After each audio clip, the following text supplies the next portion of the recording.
The steps to determine the sample size needed to estimate a population proportion go as follows. Plug in a value for p hat, plug in a value for the confidence level z alpha over 2, and then plug in a value for the margin of error. The only value that will be left over is the sample size n, so you'll go through and solve this equation for the sample size n. If your answer comes back as a decimal, round up, because your final answer must always be an integer. For example, you want to know the proportion of left-handed people per year killed using products made for right-handed people. Find the number of death cases that should be sampled to have a margin of error, this is m, equal to 0.02 with a 95% confidence. That's z alpha, which would be 0.05 divided by 2, and this is 1.96.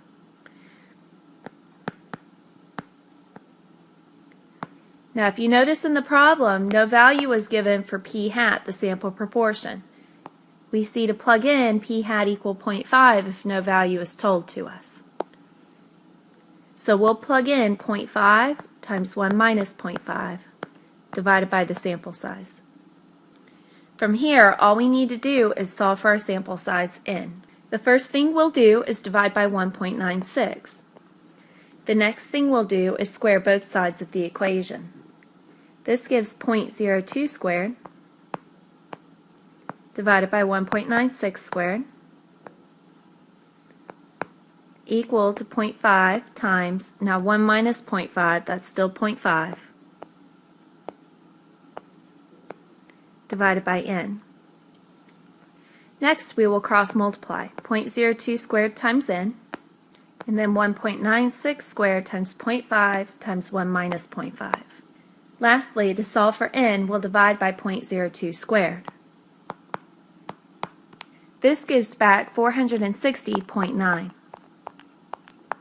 But remember, your final answer should always be an integer, so we'll round this value up to 461. One last comment. If you don't want to have to solve these problems every single time for your sample size, you could take this formula and manipulate it to get a general formula for n. If you go through and solve for n, you'll find that this is the general formula. You have the option of memorizing this or using this from the confidence interval and then solving for n.